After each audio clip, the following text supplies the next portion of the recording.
I'm Tiffany Spicer Keys, and I'm an entertainment designer.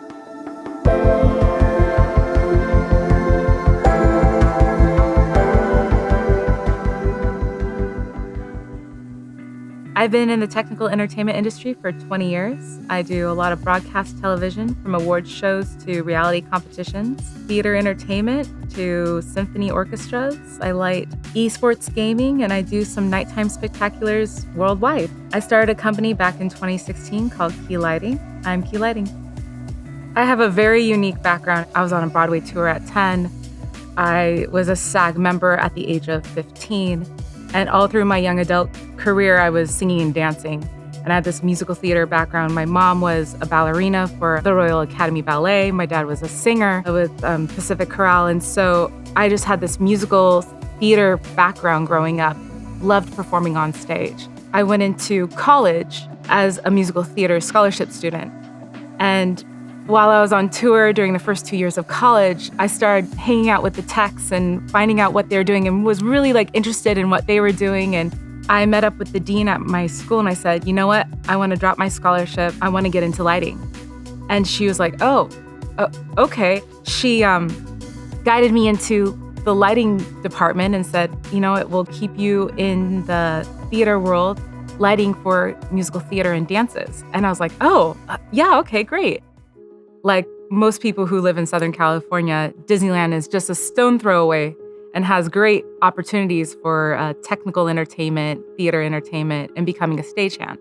So I quickly went into becoming a Disney stagehand tech and working on various shows around the park, learning how to change out bulbs, to sweeping the deck, to learning automation, to doing carpentry work, to hanging lights.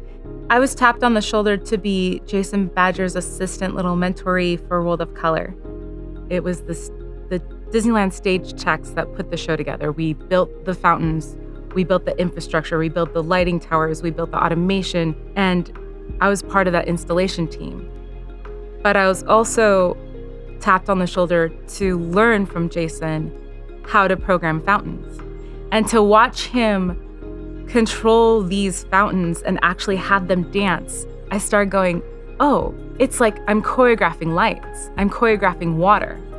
And I started reliving this passion that I had also for dance and performing. And all of a sudden there was this thing that clicked in me and said, I can bring that passion of what I had as a performer and bring in this unique skill set and insight of how to then relay it to fountain and water and lights on a stage.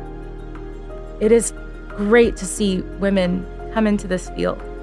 I was very fortunate to be supported by a great group of men, mentored by some of the best in our business, but never did I really have a female to look up to in my industry. And so now seeing a lot of females showing interest in making moves in our industry, it's exciting. It brings a certain confidence. It brings a certain support that you just can't get anywhere else. And I didn't realize how much I was missing that until I had it.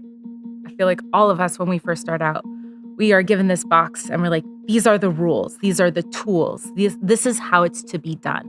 So very often when we first start out, we're very focused on how to get it done. Like, we need to get it done. This is how it gets done. And then as you start doing the job, you start thinking not how it should be done, but how can it be done? We know how it needs to be done, but how can it be done? And we start exploring, we start collaborating, we start looking outside of the box. And that's when the real, I think, collaboration and artistry starts developing. At first, I was very upset that I never got to settle in one way of working. But then I'm beginning to realize now in my career how fortunate I am to be one who gets constantly challenged and constantly faced with new technology and new fixtures and new ways of doing things and getting to meet new people, new programmers and new designers. I just recently worked with a new designer where I'm like, he does a lot of Broadway work, and I got to go, that's an interesting way of looking at it. Or we were doing opening night for this one venue and he's like, I'm so nervous, and I was like, oh yeah. And then I realized for TV, every show we do is opening night, closing night, preview, and dress. I think oftentimes when, as designers and programmers, we get so caught up in creating the story and making the first minute so captivating. We often lose sight or get lost in the vision and not of what needs to get done. And especially with television, we have such a crammed timeline of how much artistry we can fit in a day that I often say, when you go into a show, get a good beginning, middle, and end. Then go back and find those moments, do another pass, then go back and do another pass, go back and do another pass. Because sometimes you get so caught up in that first 30 seconds of an opening number or, setting a tone that we forget about that we're hired to get a job done. So what's better than good? Done. I had opened up a project that I had to let go of some creativity, and I just had to get the job done.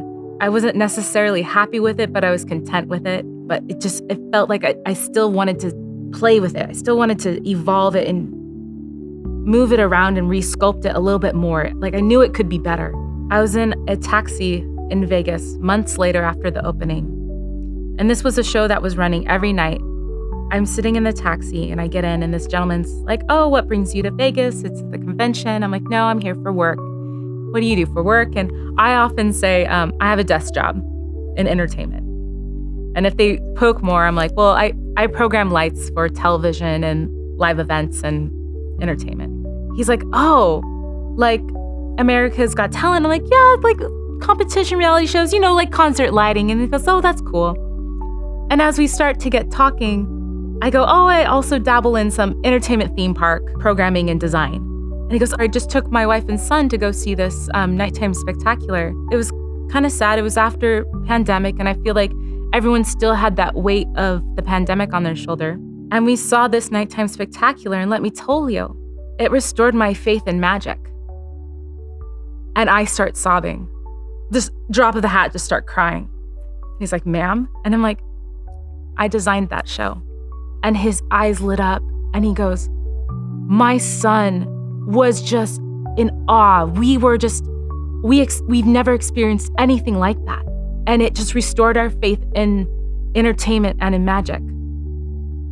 And here I'm sitting, still, I was upset. And then now I'm just like, I'm touching people like that every night. And not just one show. Right now I have 3 shows worldwide every night. And I'm touching people like that. And I think that's when I was like, this is why I do what I do. This is why I go through the hardships. This is why I go through the what ifs. How do I make it better? This is why I go through the late nights. This is why I go through the stress. This is why I go through what we go through. And we have fun doing it. And we also are so caught up in it. And I'm like, this is why we do what we do. Because we get to have moments like that. I want to create joy, excitement. I want to create those moments that people want to watch over and over again, that they want to experience that show again. They want to go and see that moment again. They want to go and experience that they can't explain. I want to move forward in my career creating moments that matter.